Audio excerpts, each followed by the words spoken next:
First of all, just to reiterate our gratitude to you for your generosity in staying on for this last closing session and for the way in which you've interacted with us all during the conference. We're just incredibly grateful. This is a seat for Elijah, otherwise known as Rowan Williams, who I hope will make it eventually, and we'll make him do the walk of shame, shall we?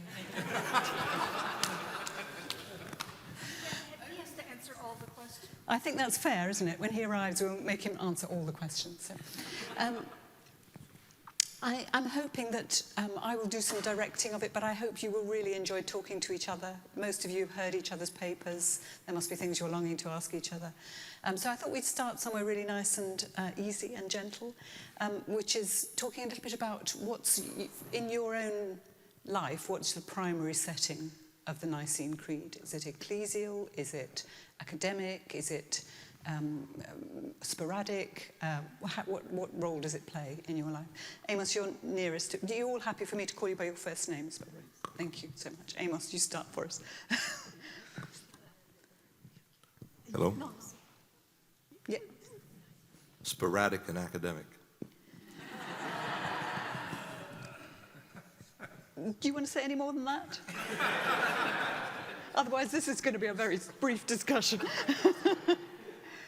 Well, I think as I mentioned, our churches that I'm a part of, rarely does it ever get referred to deployed use. So I've probably written 2 or 3 essays because I've been invited to, including for this one. So in that respect, I respond it's academic as well, in terms of just the work that I've done in relationship to it. I wonder if that makes you hear it differently. It's interesting, isn't it? What do you think, Hilary? I imagine it's different for you. It's already on, yeah. It's on, okay. First of all, again, thank you. Again, thank you to all of you and to the inviters and really all of you also here as listeners. I would say for me, first ecclesiastical, and then, when I came of age, academical. So first, of course, because I grew up in a Catholic church, and so every time we had the Mass Sunday, and we have always to recite the Creed. And so for me, it was already, something very familiar from my childhood. But then I began to study it academically Basically, when I began to study a lot, so from, let us say, the time of my academic formation, and then when I began also to write academic papers, and actually one from Begil Christian and then the books, and I began to study, so the roots of the Nicene Creed. This is also, Origen comes in, of course, prominent, and I'm happy that you also mentioned exactly this direction. That's great. And of course, then writing also about it. So for me, it's both things together. And does it make it more doxological or less doxological to have done that work? More doxological or less? Doxological, yes. Or how does it affect its worship setting? Yeah, no, of course. From the ecclesiastical point of view, it's absolutely doxological. From the academic point of view, it's also clearly doxological when you think of this and of its formation. I think, also for Origen, all theology is doxology. I mean, it's so, it's meditation on scripture, first of all. Of course, informed by philosophy, because for him it's really reading scripture, as for Philo, already also informed by the philosophy he knew, he was familiar with. So I would say doxology in both ways. Yeah. Thank you very much.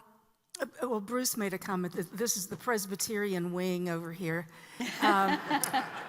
Bruce made a comment this morning that I believe the most recent versions of the Book of Confessions, and I may be corrected as soon as I get home or look online, recommend Nicaea and the Apostles' Creed as primary resources alongside other creeds that also inform the life of the Presbyterian Church. We do not use the Nicene Creed often in worship, As I mentioned, we've been doing it more recently in my congregation, and I really think it is an act of resistance at the present time to mark out this world, and especially, as I mentioned, baptism as distinct from the world that wants to tell us who we are.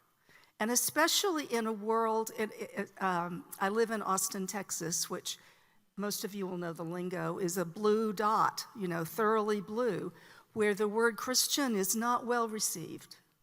And so we are having to say to ourselves, Christians are not all that. This is who we are. We don't belong in that. We want to reclaim very traditional language and to do it forcefully and clearly. So. I have to admit that I find a certain element of humor in appealing to Constantine in order to to do battle with the powers and principalities in the United States. It's a bad pass, right? I think the way I would answer your question is to say it is for me first and foremost historical theology. I am by training a historical theologian. I was trained in a classical manner, which meant that the program required that every student who passed through it should have been given an adequate foundation in patristics, Reformation studies, modern European church history, American church history, and some Eastern Orthodoxy, and sufficient to allow you to go on to do a dissertation in any of those broad areas. So everybody was supposed to know that much. The program has changed since then, I think to its detriment, but at any rate, that's what it was. I am by calling a systematic theologian. In 1996, I was present at New College for a celebration of the 150th anniversary of the founding of the building in which the divinity faculty at that time sat. Prince Philip, wearing his Duke of Edinburgh cap, was there to unveil a plaque. And afterwards there was a reception, and one of my colleagues took me along to meet him. Royals have always sort of struck me as people who have lives filled with 30-second conversations. They don't have to know much about anything, but they need to know something about everything. So Prince Philip says to me, "Just what is systematic theology? I've always wanted to know." And I said, well, it's the attempt to think across a range of doctrines, asking questions about coherence and consistency.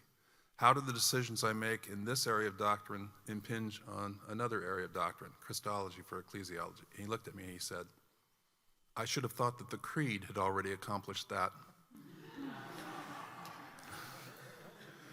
Which, if true, is the end of the story, and we don't need to have a conference. But at any rate, that's always been an academic question for me, but you need to understand that the Germans were wise to use the word Geist to describe both mind and word, okay, intellect, and spirit at the same time. Mind and spirit, that's what I wanted to say.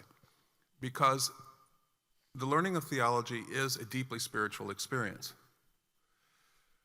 When I taught, and I'm sure Beverly felt the same way, I viewed the students in front of me as a congregation, my congregation, and I had a responsibility for them, both academic and spiritual.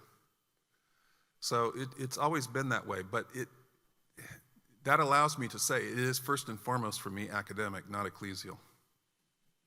That's such a helpful thing to say, because I hope everybody, my sense is talking to people that everybody here has felt more excited about God doing this kind of a conference. It's been intellectually stimulating, but also reawoken all kinds of feelings about God. And I think that's an aspect of spiritual life in the wider churches that we readily underrate nowadays, that actually God is exciting and thinking about God is exciting. So thank you for helping us do that, and we hope to continue to find ways to do that. Bruce, you really helpfully raised Constantine, and he has been the elephant in the room through a lot of this. And I'd love to hear all of you talking a little bit about the power dynamics, what it was, I mean, the history, what it was that Constantine was hoping for from this conference. He didn't know that it was going to be producing a creed that we'd be saying all these hundreds of years later. What did he want? Did he get it? What do we do about that particular relationship between power and belief? All of those kind of things. Was your idea, Bruce? You start us. Dr. Romelli knows far more about this than I do. I've always had a kind of an ambivalent feeling about Constantine. He is still regarded as a kind of secular saint by the Eastern Orthodox churches. And I have hidden away in a drawer, which I never let anybody see, an icon of Constantine. I do that to honor the Eastern Orthodox. But there is ambivalence surrounding it because of who Constantine was, his marital life, all kinds of questions surrounding him, his use of power. But I'm also reminded of something Karl Barth once said. He said that there is no council, there is no confession, which might not be called into question by the political machinations that went on behind the scenes. Yeah. And yet there is none that might not still stand as an important witness to the truth when seen and understood in the light of Holy Scripture. And I think that's always important to remember. Don't underestimate Constantine and don't overestimate Constantine. I mean, obviously the world of the Creed is so different from St. Paul. Yeah. Beverly, talk to us a bit about that. Yeah, I feel as if I have nothing to contribute on this point, except the caution that Bruce introduces at the end, I think is important, that we not assume that something is irretrievable because it is associated with fallible human beings. Because if that's the case, then none of what we do will ever stand. Right? We have no texts that are given to us by the pure. So I have that general anxiety, but I want to hear Ilaria talk about please. Of course, lots of considerations come to my mind, and of course then it's a beginning of, the later Byzantine, power and church going together. So this beginning is not already. Of course, Constantine surely was not thinking about I think, from what I can imagine and from the sources, was not really thinking, as I mentioned, really about homoousios and about the theological implications behind that. And he knew, of course, he had other political implications. He really wanted to reach the unity of the church in some way. This is what I may guess, again, from the sources. Then, clearly, my point is that really homoousios comes from very deeply engaged theological sources, and this is not Constantine. Constantine, again, didn't really even know Greek, at least very little, and he needed to be translated. So he couldn't really go through all the sources and all the debates and what was behind that. So he did propose the introduction of this crucial, extremely crucial and theologically crucial word, but I really think it didn't come from him, and he had a background. It may have been through Eusebius, of course, Eusebius is called a Cimmerian and whatever, so there's a lot of critical thinking about him. But still, he knew the sources very well. He knew Origen perfectly well, very well, and also admired him a lot. And then there may be Alexander, others who can have conveyed in a way these thoughts, and so.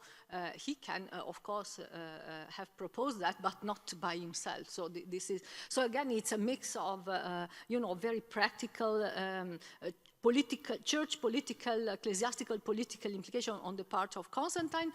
Of course, the official calling, the fact that he was sitting close to, but not the lower level, but still together with the bishops, etc. And then this theological fact that he introduced the key point, the main point, but again, not by, of his own initiative, I think. This is mainly then there would be a lot of other things to say. But So he was looking, as far as we can tell, looking for church unity because he'd put a lot of his imperial eggs in that basket. Exactly. So that's, I think that he thought of himself as a political, manager of the empire and that time. So even though later on we know, for me the even bigger problem than Constantine, you rightly brought up the issue of Constantine. That's absolutely important. But for me, looking later on, oh my gosh, the problem of Justinian and what he did, and also with Origen, and not only Origen, and also the issue of Origen is. So for me, is really. Bigger, the problem that you pointed out earlier, for even more. But anyway, so the Caesaropapism and everything, and okay. So this is one side. Then for me, as an historical theologian, thinking of Nicaea is really the issue of where did Homoousios pop out from, and so from where did it come out? Okay. And I think that Origen, anyway, whatever the channel is behind that, anyway. This is my impression. Amos, what do you make of this political, theological entity that arises? I feel a little bit like Beverly. I'm not sure I've got too much to contribute, but when I think of Constantine, I think of empire. From that perspective, I want to add a little something to the first question that you asked. Where I think the question was, what does Nicaea mean to you? And you're going to have to answer that question as soon as I give this mic over to you. We've got about 16 packed up for you, Ren. We'll get to there. In terms of, did it come through your church? And I said it was a sporadic encounter and mostly academic. And in part why it was a sporadic encounter is because not only did my church not use the creed, but another significant portion of the Pentecostal churches, they're oneness churches, they're actually anti-Nicaea. In fact, I spent my first seminary degree working on a thesis as a Trinitarian Pentecostal to argue against my oneness Pentecostal brothers and sisters. And I ended up getting converted to them while defending Chalcedon. So we'll figure out how all that works later on. But I mention that because the Pentecostal sort of theological hermeneutic or theological methodology goes back to particularly St. Luke, Acts, and you heard some of that from me this morning. And one of the things that I think as a Pentecostal theologian I've been on the journey of and continue to invite my community is, again, as we read Luke and Acts in the New Testament, there's that imperial backdrop right there, right, with Jesus, with the apostolic movement. And we often aren't able to notice or engage the apostolic movement in this imperial context. So I don't think we ever escaped empire at a certain level, whether it's in the 4th century or in the 1st century, and certainly not in our time. And for me also, particularly as a 1.5 generation immigrant to the U.S. So my parents came to Christ as a result of Assemblies of God missionaries from the United States to Malaysia, and came back, and the missionary came back to the United States and in the late 60s and early 70s and said, well, I'm going to just establish churches for Chinese-speaking people here since they're now immigrating here. And so she called my parents, who were pastors, to take up one of those churches. That's how I ended up in the U.S. And of course, as a 10-year-old in the mid-1970s, we were going to the land of the free. I didn't know I was going to any American empire at that point in time.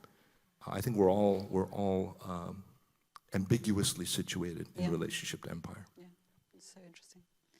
Welcome, Bren. Thank you for rushing back. Oh, thank you. As you probably picked up what we're talking about here. Roughly, yes. Two things that come to mind. First is, of course, that as you've just said, Amos, the implication of Christian discourse with empire isn't an invention of Nicaea. It's already there in Luke Acts, frankly, when you think of the apologetic stance taken towards Roman authority there. So it's not a novelty. Second thing, though, of course, is what seems to me one of the great overridings by the Holy Spirit. If I'd been Constantine, I would have wanted to back Eusebius, because Eusebius has a perfectly clear, lucid cosmology in which God, Logos, Emperor, and everybody else exists in a nice straight line. The refusal of that simple hierarchical model is, of course, one of the things that complicates life a bit in the later 4th century. It allows people, in fact, to resist imperial coercion on doctrinal questions from both sides of the Nicene debate. And I rather think that if we're looking for the action of the Holy Spirit in Nicaea, it may be that we should look at Constantine's lack of theological common sense that allows something else to come through. But that relates to the hugely complex debate that went on in Germany in the 1930s between Carl Schmitt and Erich Peterson, about monarchy and whether, as Peterson argued, the Creed of Nicaea rules out the idea of monarchy as a Christian concept. Now, Peterson, I think, was wrong about that in a number of ways, just as Schmitt, a pro-Nazi, on the other side, was wrong in thinking that sovereignty was identical with monarchy. But one thing that Peterson does point to is that much debated passage in Gregory Nazianzen in his second theological oration, where he speaks of how, yes, Christians believe in monarchy in the sense that there is one principle from which the universe derives, but he says that monarchy is not, circumscribed, defined, limited by a single person. It's the monarchia of the entire pattern of divine life. It exists by the identity of action between the three. It exists as not the power of an individual in heaven exercised over everything else. It exists in and through the Father's generation of the Son and breathing of the Spirit. So 100 years ago, there's already an acknowledgement that there's an issue about the politics here. And that's not even to mention the way in which that political question becomes intertwined in the 16th and 17th centuries with Reformation issues in Europe and in Britain, how the resistance to the Stuart monarchy in 17th century England is often allied with an anti-Nicene theological agenda, precisely because of this persisting assumption that monarchy is somehow embedded in the system. But I think it's more complicated than that. You're all being very obedient school children. I mean, please do interrupt and come back on each other. I'd love to get a conversation going. But one of the things that we talked a little bit, Ren, before you got here about the primary setting of the Nicene Creed in our own experience, whether it's primarily ecclesial or academic or I think for a lot of people, that if they know the Nicene Creed at all and use it at all, it comes out of nowhere. It's just what we do. And I do wonder if part of making it more accessible, more appropriate, enabling people to engage with it more, would be telling more about the story of it. Where did it come from? Who were the people there? For example, some of us who were at a stream yesterday heard Professor Jen Strawbridge talking about how many of the bishops present at Nicaea would have been through persecution and would have borne physical and mental scars from that. And most people don't know that, and when we say the creed, that doesn't come through. Are there things that you think ways in which we could tell the story that would make it make more sense to present generations? I'm looking at you, Ilaria, but no, go, Beverly, you've got yours. Yeah, I mean, I was in the room for Jen's paper, which was fascinating in terms of the presence of scars in that room, of wounds, of disability, that in the conference, in the framing of the language. And I'm struck by that, and for me, this is a crude way to put it, the gap between that and the anti-material tendency of Origen, especially. And I'm trying to make those things come together, and I'm having a little bit of difficulty with that. Precisely because I think, Jane, the Nicene Creed does, for so many people, seem disembodied from anyone's experience. So you assume it was, like people assume about Scripture, that it sort of fell out of the sky somewhere. Which is not to say that it should be limited to what we can know about it historically, but that may enhance reception. Yeah, that was a whole load of unclarity. But thank you very much. Thanks a lot. I think, I absolutely agree. First of all, the fact that, Nicaea closed practically little later, but an epoch of persecution. And I personally am not very convinced of some reconstruction that there were so little persecution and they kind of, I'm not really, as a historian, really studying really the history of the church and what happened and all the sources. I'm not very happy with There really was persecution. Exactly. Yeah.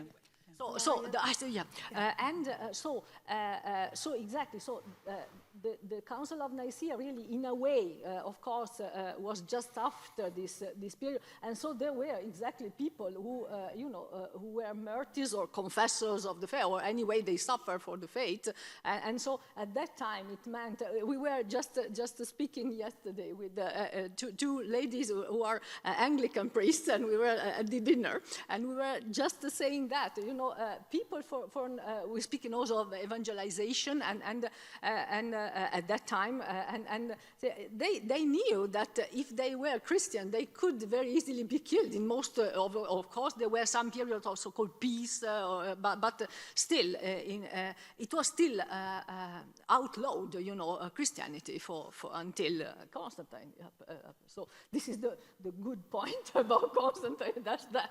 At least it was not, this is very, very good. And of course, Eusebius himself has a lot about. So this is one point.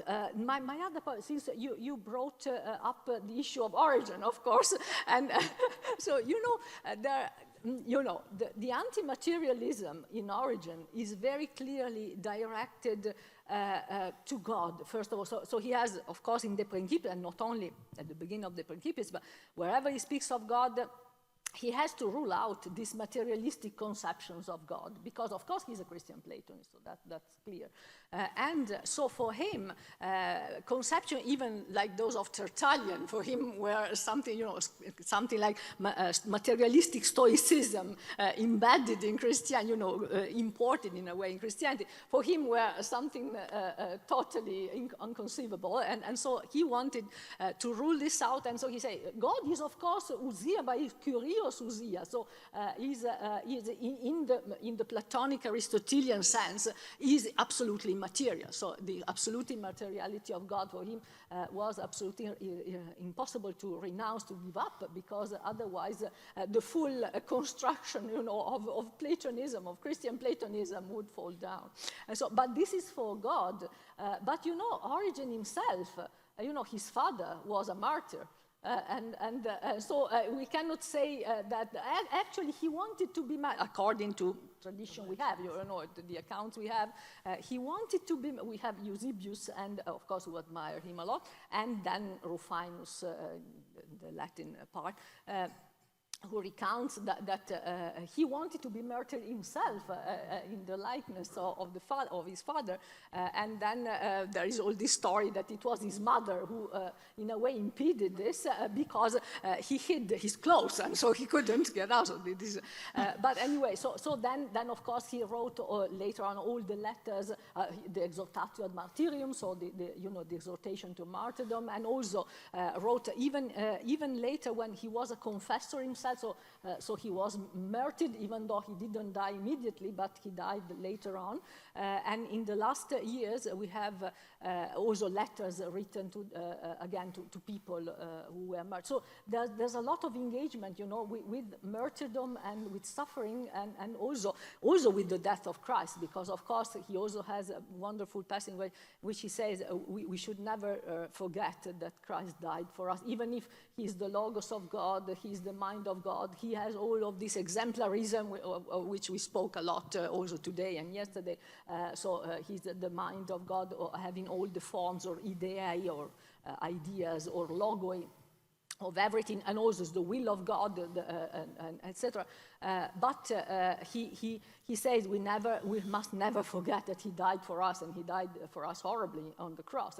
And so he joins both things, martyrdom and of Christ and martyrdom of the people for the name of Christ. And he even lived it out himself, because actually I don't think there is the other narrative is a bad narrative about him, but I think that he is a confessor of the faith, actually. And that's just so helpful, again, because you're telling a story that brings alive a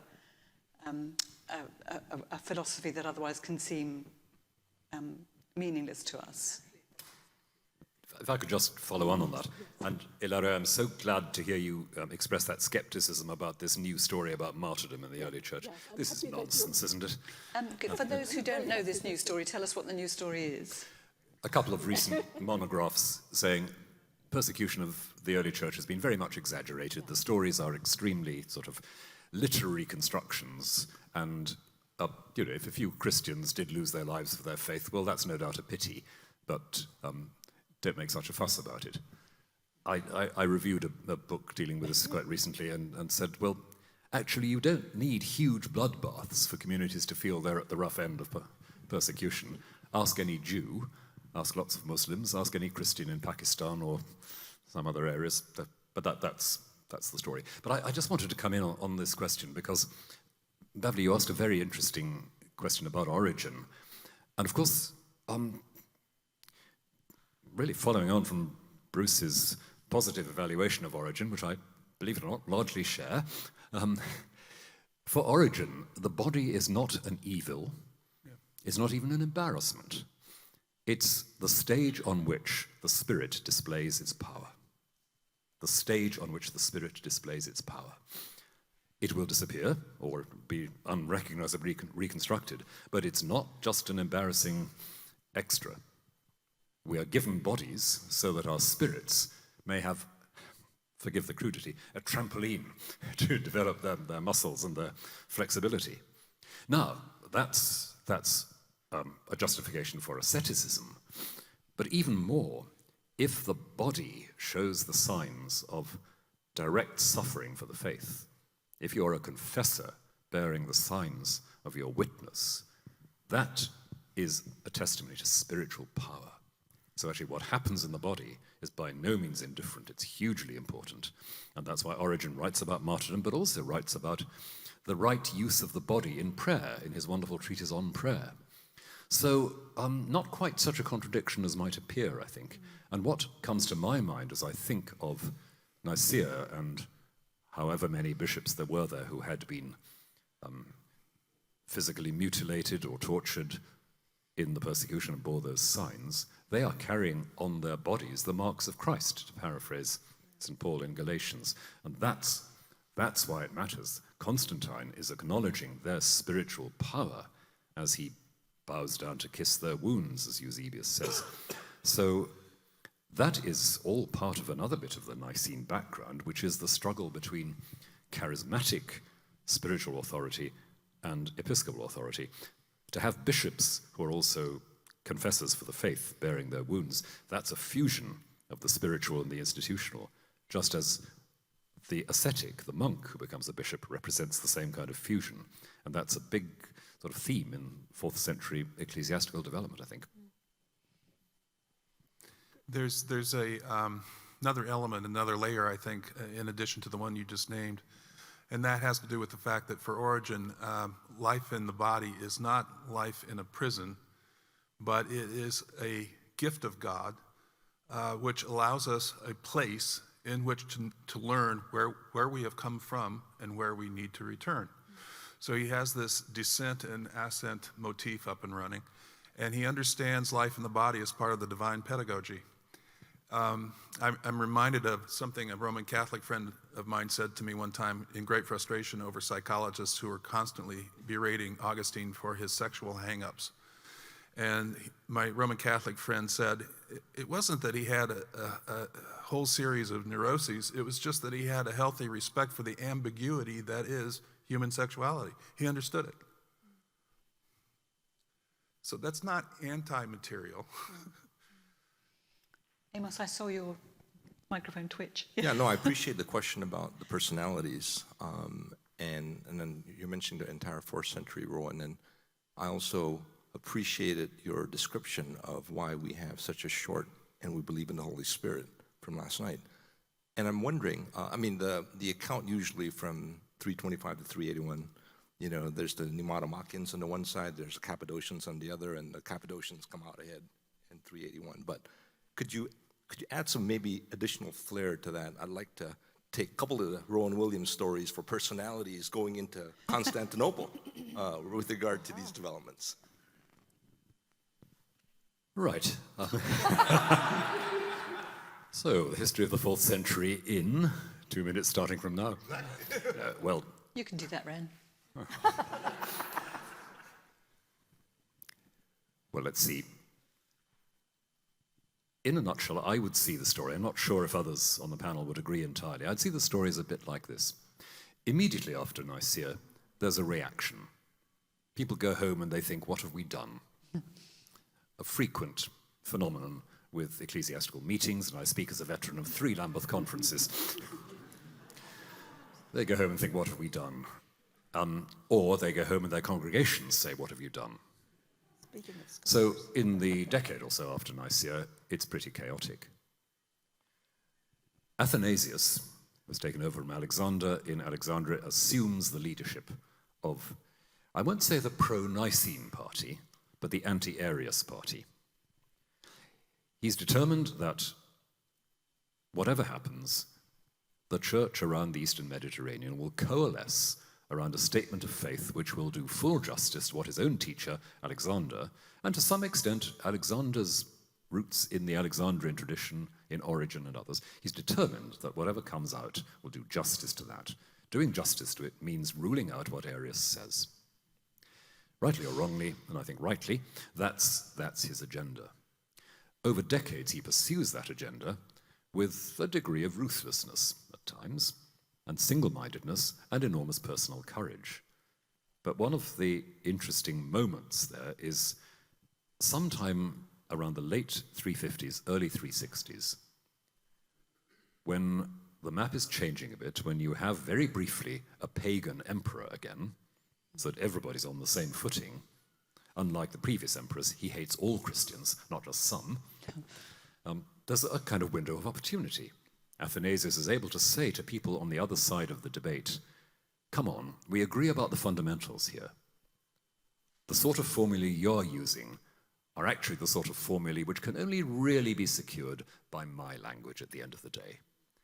Let's just try to understand each other a little bit more flexibly and charitably and see where we get to. The result is when a Christian empire is reintroduced, the balance has shifted quite a bit. You now have much more of a consensus in favor of broadly Athanasius' view, and therefore Athanasius is able to say pretty much what the fathers of Nicaea are after. There's been some very interesting research on the reception of Nicaea in the 4th century.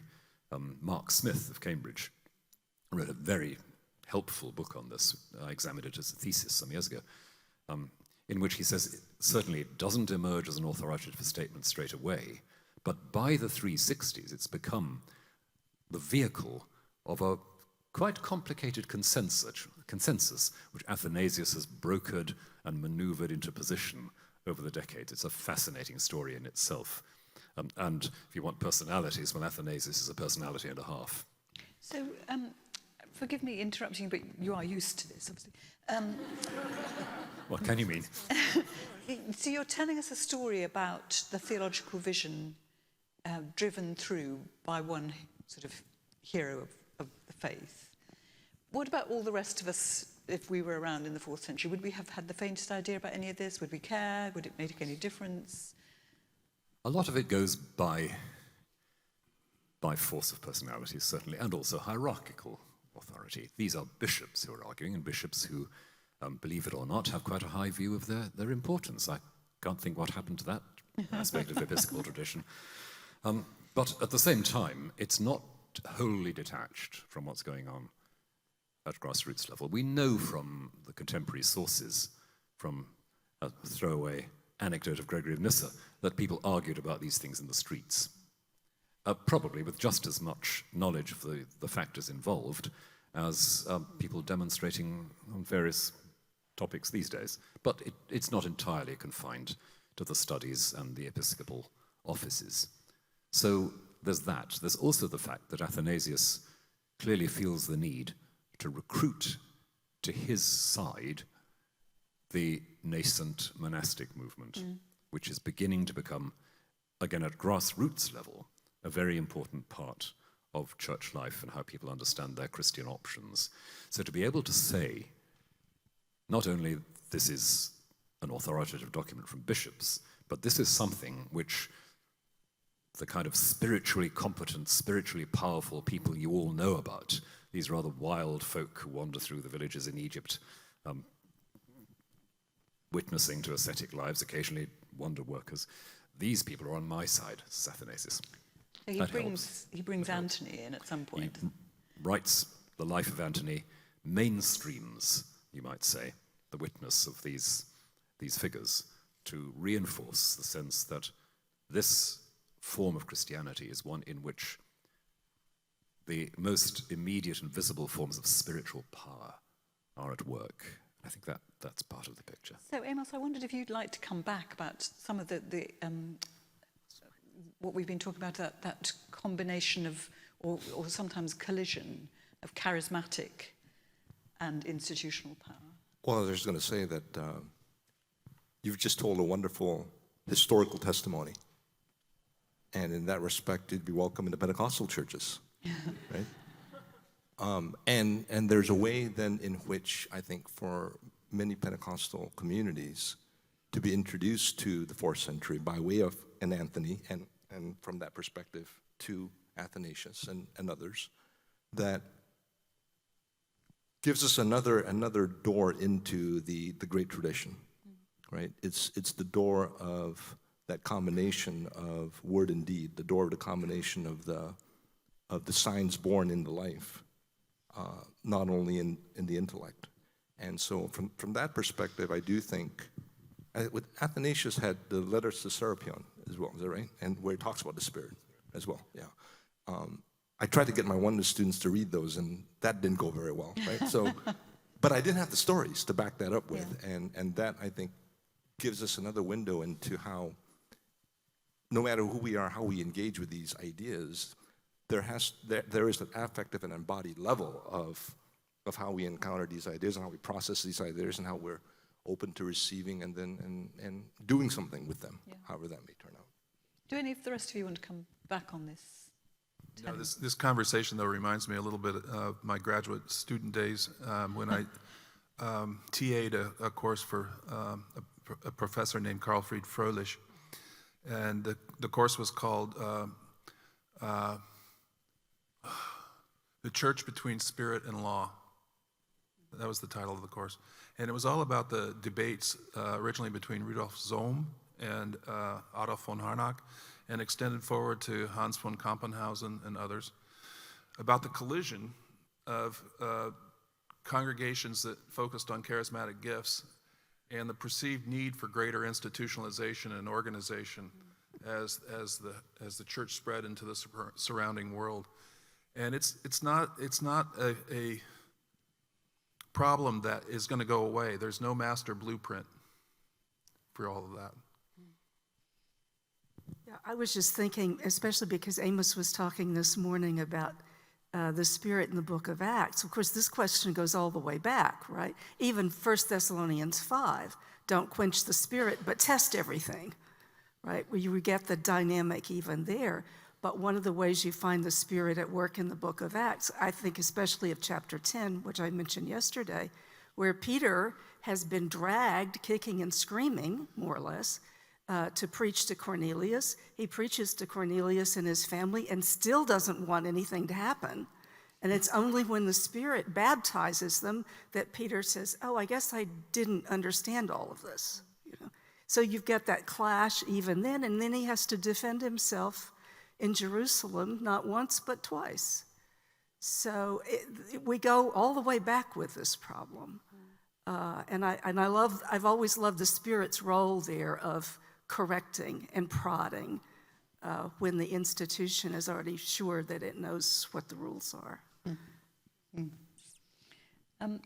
Ren, I think you have to go and preach the gospel or break bread or, you know, one of those kind of things. So I will be asking everybody in the panel shortly, but I wondered if you'd like this opportunity to give us a challenge. What do you think we should do after this conference? We've all had a great time, had lovely ideas, had some great conversations. What should we take home? What's your challenge to us after this?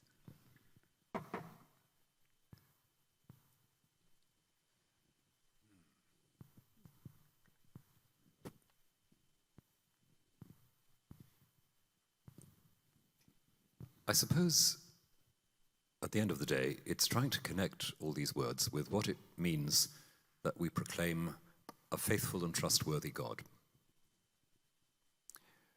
The gospel is, I'd say, in all sorts of important respects, pushing us back again and again to that question of, do we believe in a God we can trust?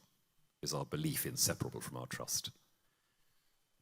To talk about the life of God as Father and Son and Spirit is to talk about the God who is, as it were, faithful in the divine life and faithful in the divine life's relation to creation. We don't believe in a God who is a solitary, arbitrary governor of the universe removed from our lives, but a God who is, from all eternity, committed to the divine action of creation and healing. And I would say that's what Nicaea, most importantly, tells us to proclaim. God is to be trusted because God is faithful to God's own being and character in eternity, in time. Jesus Christ the same yesterday, today, and forever, as we say at the Easter Vigil. Hilary, let's just pick up a little bit about origin and creation, because I don't think you quite got a chance to finish what you wanted to say about that. Thank you very much. It just picks up what we were saying earlier about, you know, this idea of origin against matters, and I try to make some distinction with God, yes, of course, because he's a Platonist, so God is curious, and so of course he's immaterial, and he's not a Tertullianist, so he's not a Stoicizing Christian. But again, he was a martyr, so this I already developed a martyr and a son of a martyr, etc. But the other point is more philosophical, theological, but I think it is very significant because I think that Origen was the first one to argue to give a philosophical argument in support of a big theological doctrine, which is that of creatio ex nihilo. Of course, he was not the first one who said that there was creatio ex nihilo, so that matter was created by God, and it was not another like a Manichaean one, or it was just a secondary, so like for the Platonists, of course. For Origen, matter was created by God, and even if he was not the first to say this in the Christian tradition, he's surely the first one who, really spoke in a philosophical way and gave philosophical arguments in order to support this. So he's really the first one who really gave a philosophical theological foundation for that. And this, of course, is a matter of theodicy for him. So he cannot say absolutely that matter is bad, like some Gnostics, again in scare quotes, or like some Platonists say that matter, the evil soul, the evil comes from matter, and not all Platonists, but some did. So Origen cannot say anything about that. He cannot say anything close to this idea because it's a matter of theodicy for him. So if God is good, God cannot have created anything bad. So matter is not bad per se. Actually, of course, the big fall for him, so the fall of the angels and the fall of Satan, first of all, and then the fall of Adam later on, they don't come from matter, actually. It's, then, of course... so where do they come from? They come, they come from a bad movement of will. So it's a matter, it's a question, you know, I don't see this huge difference as some scholars do between Origen and Augustine here. It's not a matter of matter, so it's a matter of bad will. So then what you know, oriented badly their will? This is another discourse, of course, and Origen even has, in the commentary on Romans, which is one of the latest work, and by the way, this was known by Augustine very well, and I think that Augustine, I made an argument for, was really, you know, influenced a lot by this commentary, of course in Latin, in the Latin translation of Rufinus. Sometimes you read Rufinus' translation of the commentary on Romans by Origen, and say, but this is Augustine. you can read it. That's fine. Yeah. So anyway, so the first point is that he argued that that matter was created by God, and this is creatio ex nihilo, and he had a full argument for that. And this is something like funny for us, but it's what he says in a fragment that is preserved by Eusebius and probably comes from his commentary on Genesis. We don't know, but probably yes. Karin Metzler has put it there. Is the trial thing anyway. So this fragment, he even says that he, as a Christian Platonist, supporter of the creatio ex nihilo, so of the creation of matter by God, and not, you know, by God from nothing, and not as a secondary or second principle or something, he is more consistent with Plato and with the drift of the Timaeus and with Plato's theology, because of course he had theology, he's speaking about God, than some contemporary pagan, so to say, in scare quotes, Platonists. So he said, I am more consistent with Plato as a Christian Platonist that you pagan Platonists are. So that's something paradoxical, but it makes sense. That's fascinating. Yeah, so thank you. Thank you. Amos, do you want to? Yeah. So this question makes me think about some of the scriptural references. I've done much more work on Luke Acts. Certainly in Acts 2, the Spirit is poured out on sarks, right? And so Beverly as well. And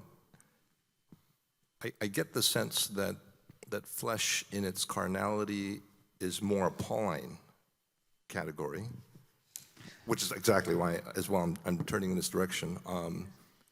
Yeah, how would we characterize, let's say, Lucan and Pauline uses of this, and maybe some of the genealogies behind that? Yeah, well, one of the reasons, you sort of read my mind, Amos, one of the reasons I brought this up to begin with is that Paul is so regularly read as being anti-body or anti-flesh, and I think that's simply wrong. And if I've written this in a footnote once, I've probably written it 10 times. You know, when Paul talks about flesh, you know, it's neutral. It is part of creation, I think, by implication, but flesh can be ruled either by the Spirit or by a different kind of spirit, right? Flesh is a neutral site. In itself neutral, that can be ruled. Bodies are for serving God. So I'm always wary of this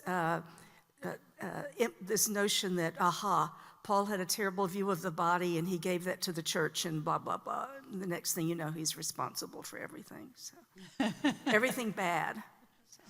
So picking up some of this debate, if I can try and sort of pull it together around the question I want to ask, which is about Jesus's sinlessness. The flesh isn't bad. Creation is good. Yet Jesus is the only human being who hasn't fallen. Is that what the tradition says? And if so, is that just one of those mysteries we have to live with, or is there anything that any way of engaging our heads with how that is possible? Beverly, you get us going. Yeah, I have a minority, view of this. Romans 6, 9 and 10, Paul says that death no longer rules over him, right? The implication is that death ruled over Jesus. And that what he died to sin, he died once. Sin and death are partners in that passage. If Paul was ruled by death, he was at one point ruled by sin. Now, that's not a question about whether he erred or not, which is the kind of thing you get into. Did Jesus err? But he was, in this way for Paul, fully human. Right? And so the death, and especially the resurrection, becomes a triumph over sin and death. So what is sin in Paul? So what is sin in Paul? Sorry, that's not a large question, is it? Yeah, no. There are probably 6 views in the room on this question, but I'm one with the mic.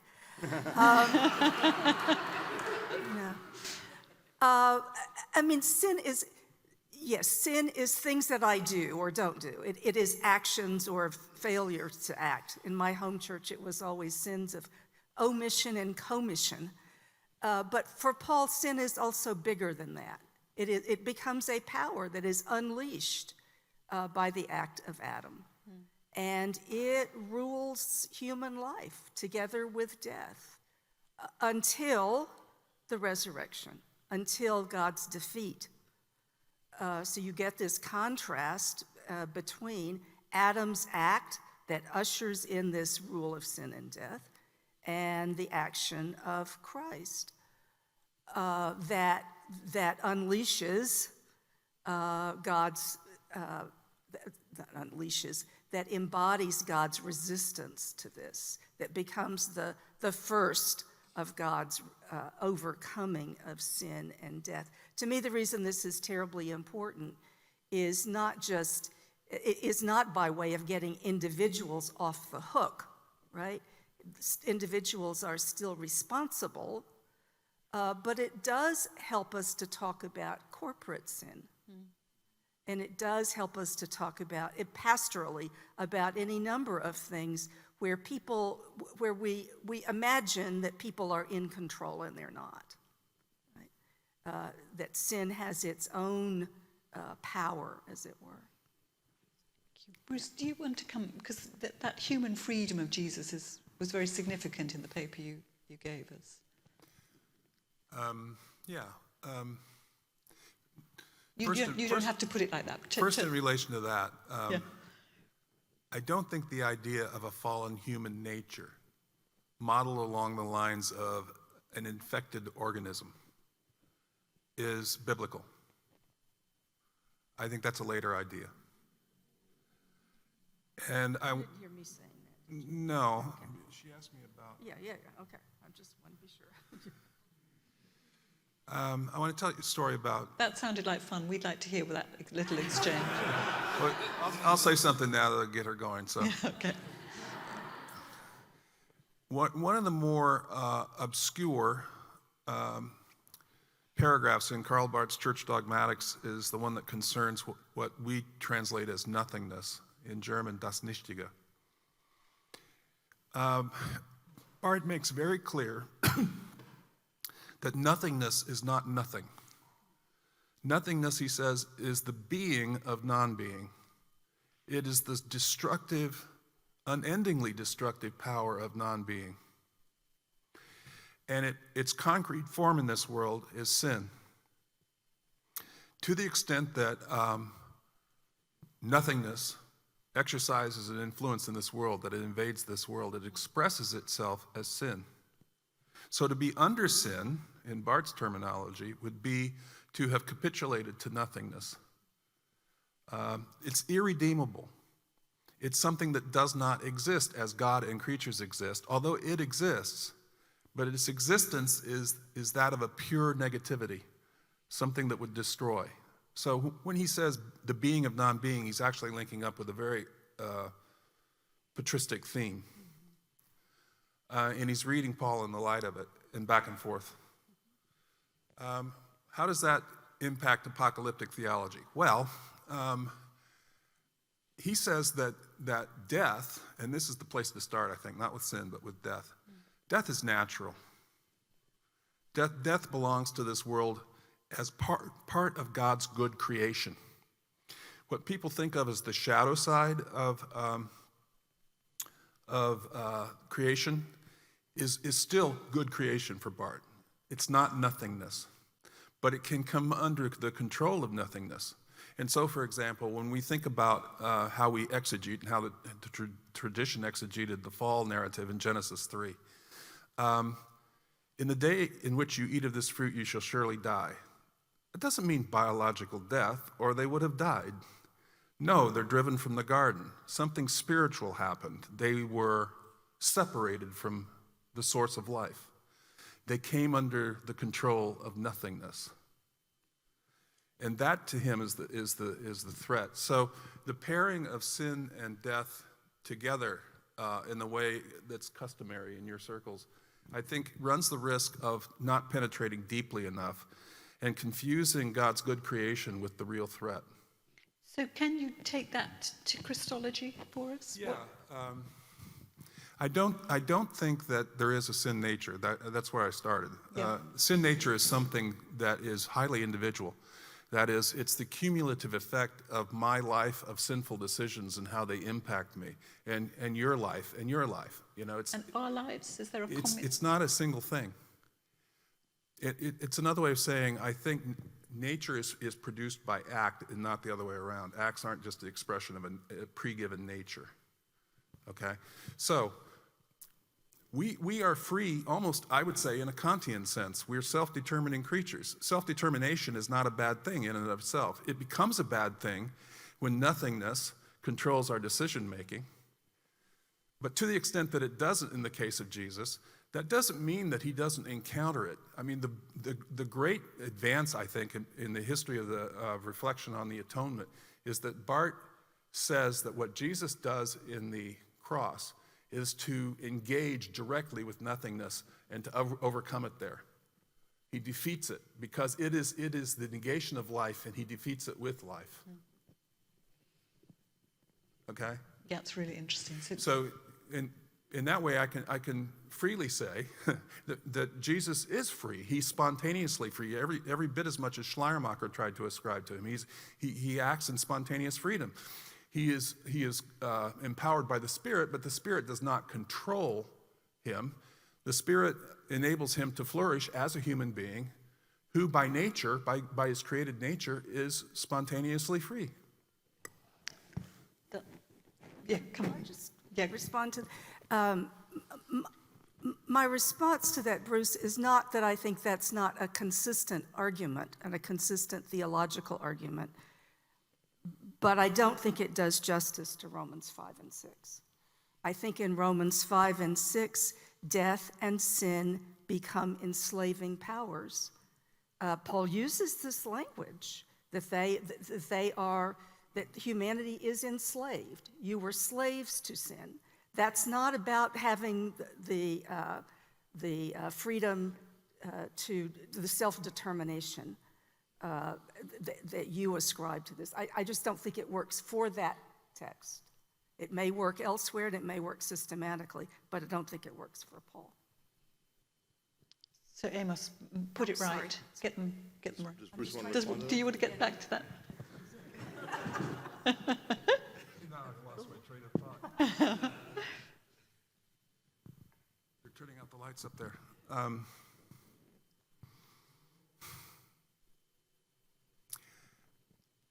This is one of those places, I think, where You know, earlier you said to Dr. Romelli you weren't sure that Origen was a very good exegete. And I would say to you, what constitutes good exegesis varies greatly from one moment and period in ecclesiastical history to another. Origen in his time was the greatest exegete. Yes, it's allegoresis, but that was the accepted modality, and he was the best at it. So, when Karl Barth says that nothingness is the power that's expressing itself in concrete form as sin, in turning death into a curse, does Paul have any room for that? Well, maybe.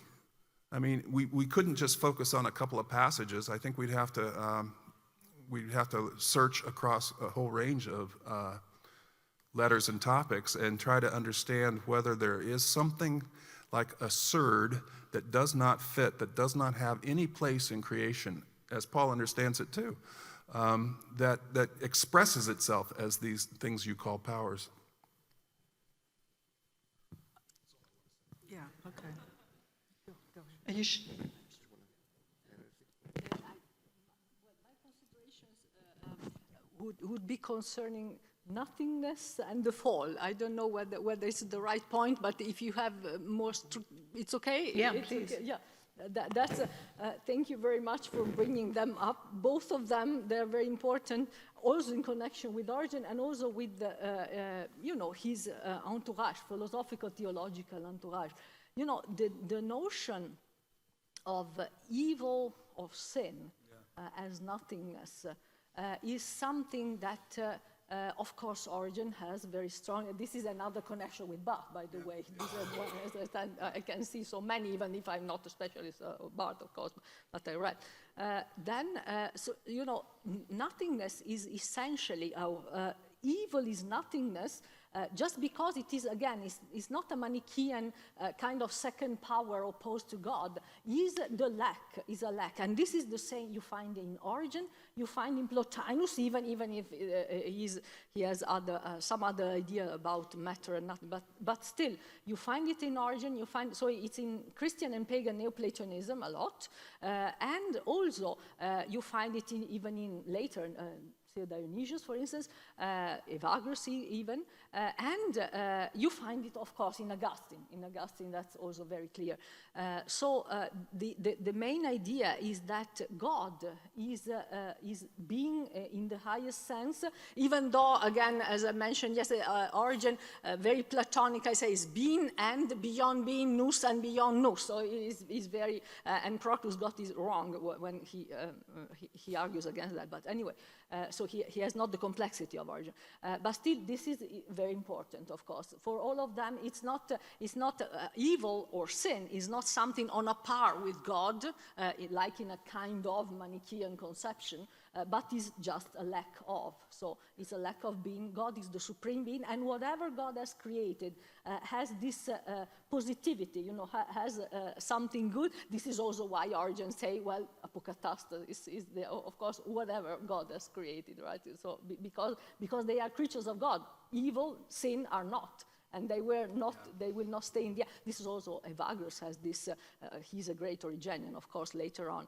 And he says there was a time where he applies the empotehoteuken principle, so that of eternity, not to, of course, to the Son, but he applies it also negatively to evil. And so he has one of these Kephalean Gnostica, he has two of them, and he says there was a time when evil did not exist, the beginning, because God did not create it, and there will be a time when it will not exist because it's not a creature of God. So again, this is one thing. Yeah. Can you help us bring that back to Christology? What does it? Yeah. So the creed centers around this act of God who becomes human for our sins. Exactly. So for Christology, it's really clear that the being of God goes into Christ. This again, this is the homoousios, is Nicaea here, right? In the behind, but is already Origen.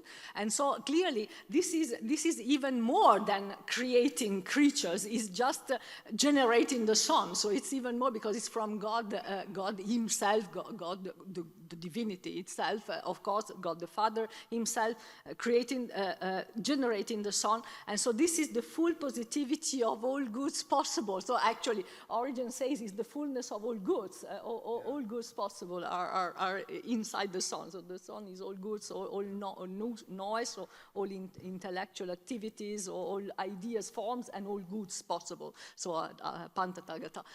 And so this, of course, excludes radically all being and all nothingness, meaning all sin.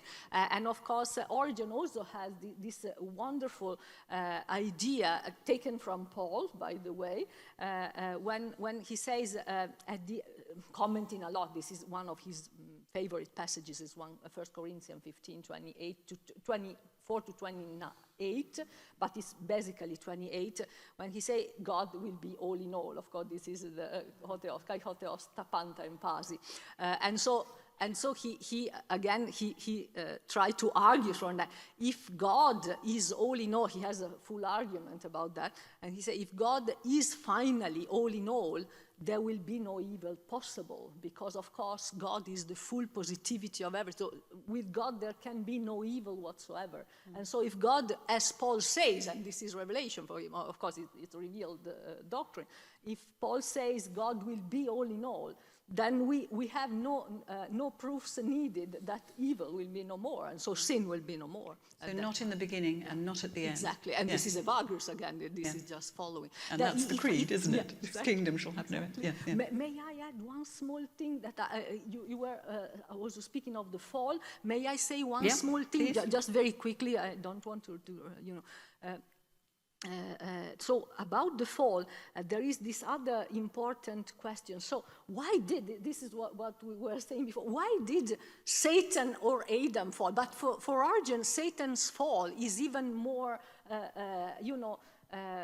flabbergasting in a way. So why this? Because Satan was created perfect, so even better than Adam, of course, because he was higher, he was an angel, the best of all the angels, with all knowledge, so why did Satan fall? And here Origen brings in, this is in the commentary on Romans, which again Augustine read in Latin and he took up.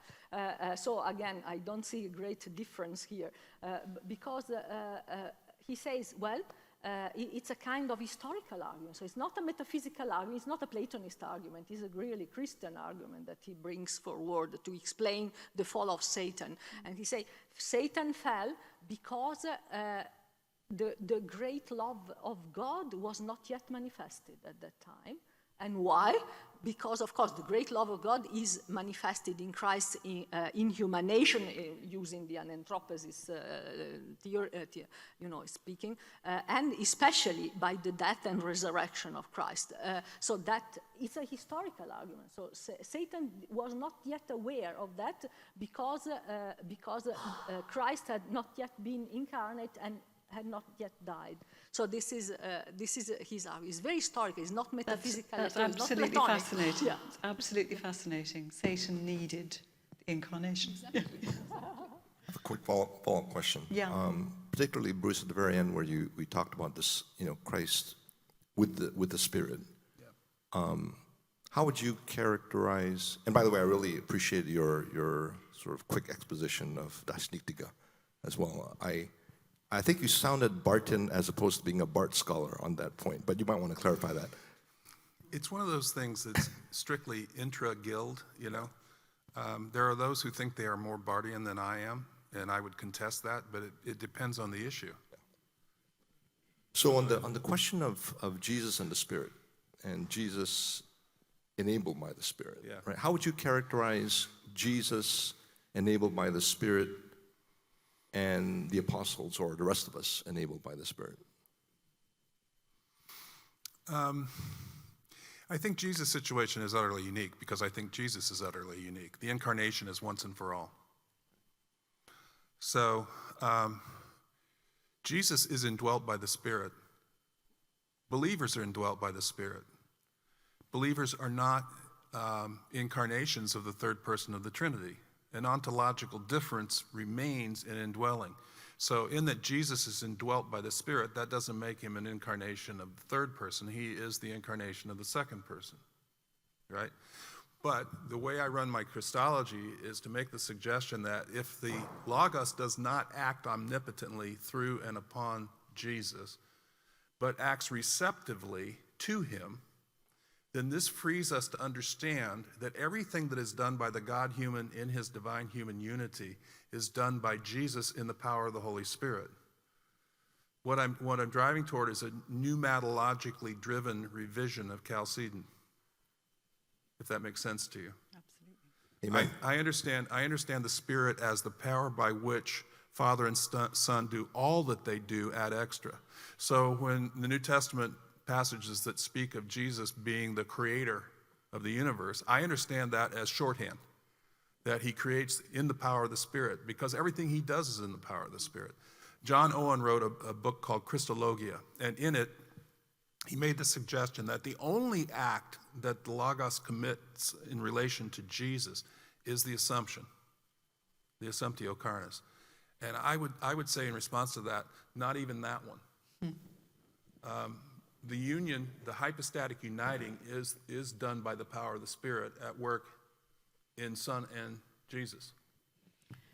Thank Might you. pass as a Pentecostal theologian after all. Yeah, I think, that's good to know, isn't it? We could go on for hours. I mean, I'm fascinated that one of the themes that seems to me to have come through is the importance of Romans, that we have kept coming back to Romans.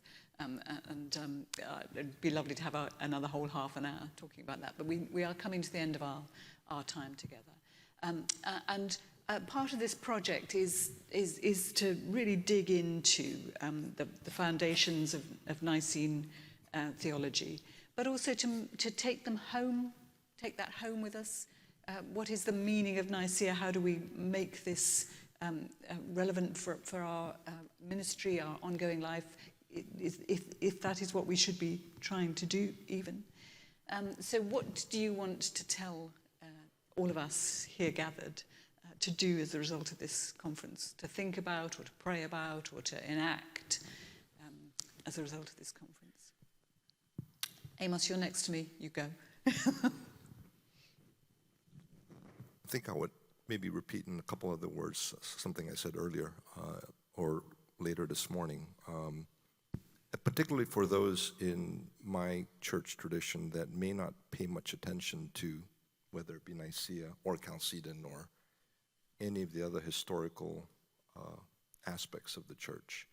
I think this conference, for me certainly, and hopefully for anyone that is here, and how do we encourage our fellow brothers and sisters, particularly those that are in either non-creedal, anti-creedal, or just non-historically alert, sensitive communities to, just pay attention once again, or for the first time, to some of these things like Nicaea. Thank you. Thank you very much. Again, thank you for having this idea. Thank you all and for having this idea of the Creedal Spirit and so celebrating Nicaea in this way. I think, for me, it's, first of all, of course, it's doxology. So Nicaea taken as doxological testimony, and so give thanks to God for all, and also kenotic, because again, Christ is in a way is the center, of course, because is the gift of God, and of course, even in the creed, we have clearly, in Pauline terms, of course, also this idea of kenosis, and this is a reflection on Christ, but also for us, or also in our relations to others.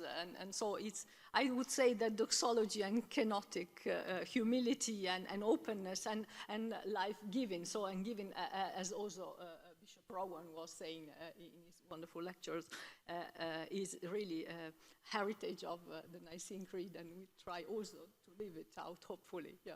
Thank you. Thank you. Well, I would echo what Ilaria has just said, especially about doxology, but on my personal list of things for which to give thanks, which is kind of not an answer to Jane's question, but it's what I'm going to say, is an opportunity like this where people from different disciplines and different faith traditions are coming together.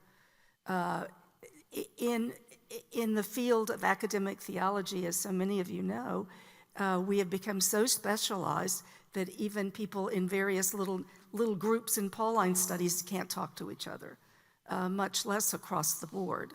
And in some circles, that's even frowned on. You're not a real scholar if you're not doing it this way. So I would hope that whatever comes forward, whether officially through the Nicaea Project or going forward by all of us, would involve making more attempts to talk across disciplinary and traditional lines. Thank you. I think what I would want you to take home with you is the understanding that Nicaea is, like all good theology, theology that it constitutes food for the soul. We need to get past a kind of allergic reaction to doctrinal reflection and saying that this is just for intellectuals, this has nothing to do with me. The discipline to which I've given my life is in danger of disappearing in the West. It's still, thankfully, very vibrant in the global South. But in the West, there are all kinds of preconceptions, most of which are unfounded, that prevent people from taking it seriously. I understand doctrine as manna from heaven. When it's done right, when it's done well, it feeds the soul. And if you can at least entertain the possibility, it may help you to look for good theology that's going to perform that service for you, and not simply cast all doctrinal theology overboard.